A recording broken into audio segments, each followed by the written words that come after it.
بسم اللہ الرحمن الرحیم۔ اردو کی تیسری کا پیج نمبر 112 آج پڑھنا سیکھیں گے۔ تو چلیے آج کا سبق شروع کرتے ہیں۔ دیکھیے،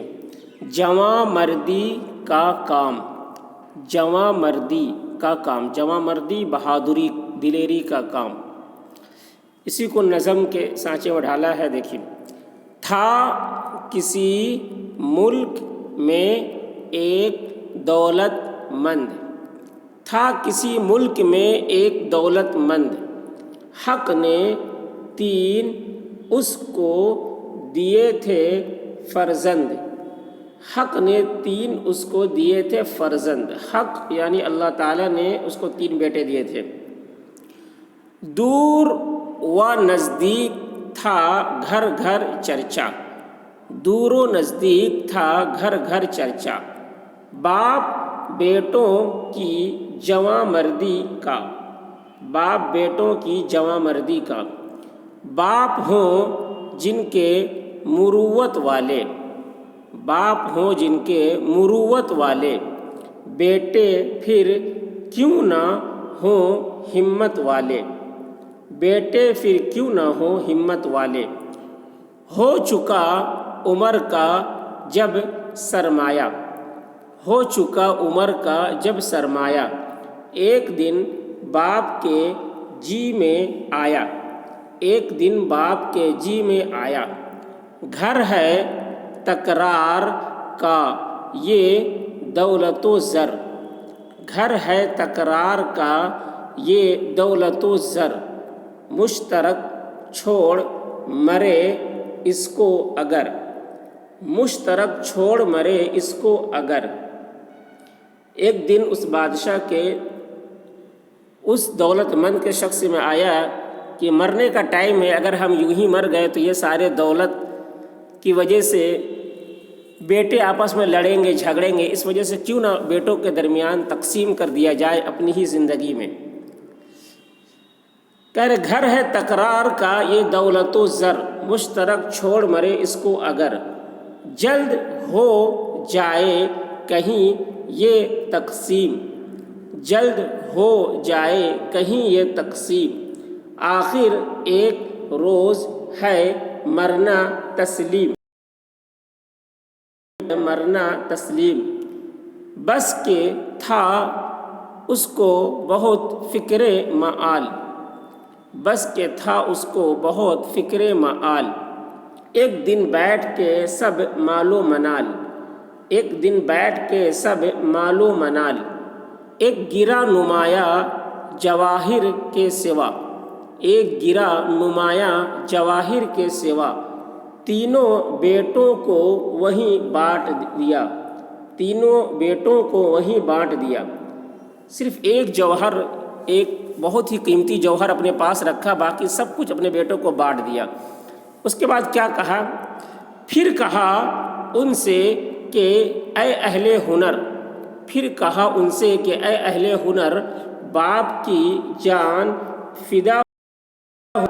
باپ کی جان فدا ہو تم پر، تم میں سے ہو جس سے ہو بڑا کام کوئی، تم میں سے ہو جس سے ہو بڑا کام کوئی، یہ جواہر ہے امانت اس کی، یہ جواہر ہے امانت اس کی۔ باپ نے کہا کہ جو تم لڑکوں سے، تینوں لڑکوں سے، کہ جو کوئی بڑا کام کرے گا، نام والا کام کرے گا، عزت والا کام کرے گا، اسے یہ جوہر ملے گا، یہ جواہرات جو ہے اسے ملے گے۔ اس کے بعد پھر کیا ہوا بیٹوں میں؟ دیکھیے، باپ نے ان سے کہا جب یہ سخن، یہ بات باپ نے ان سے کہا جب یہ سخن، پھر تو تینوں کو لگی اور ہی دھن، پھر تو تینوں کو لگی اور ہی دھن، کہ کوئی کار نمایاں کیجیے، کہ کوئی کار نمایاں کیجیے، جس طرح ہو یہ جواہر لیجیے، جس طرح ہو یہ جواہر لیجیے۔ ان میں بیٹا جو بڑا تھا سب سے، ان میں بیٹا جو بڑا تھا سب سے، اس کو یہ فکر سوا تھا سب سے، اس کو یہ فکر سوا تھا سب سے، ایک دن اس کا کوئی واقف کار، ایک دن اس کا کوئی واقف کار کہ نہ تھا جس سے کچھ اخلاص نہ پیار، کہ نہ تھا جس سے کچھ اخلاص نہ پیار، رکھ گیا آ کے جواں مرد کے پاس، رکھ گیا آ کے جواں مرد کے پاس، ایک بھاری سی رقم بے وشواس، ایک بھاری سی رقم بے وشواس۔ آگے پورا دوسری ویڈیو میں پوری نظم پڑھیں گے تو پورا واقعہ آپ کو پتہ چلے گا۔ پھر سے دیکھیں، جواں مردی کا کام تھا کسی ملک میں ایک دولت مند، حق نے 3 اس کو دیے تھے فرزند، دور و نزدیک تھا گھر گھر چرچا، باپ بیٹوں کی جواں مردی کا، باپ ہوں جن کے مروت والے، بیٹے پھر کیوں نہ ہوں ہمت والے، ہو چکا عمر کا جب سرمایہ، ایک دن باپ کے جی میں آیا، گھر ہے تکرار کا یہ دولت و زر، مشترک چھوڑ مرے اس کو اگر، جلد ہو جائے کہیں یہ تقسیم، آخر ایک روز ہے مرنا تسلیم، بس کہ تھا اس کو بہت فکر معال، ایک دن بیٹھ کے سب مال و منال، ایک گرا نمایاں جواہر کے سوا، تینوں بیٹوں کو وہیں بانٹ دیا،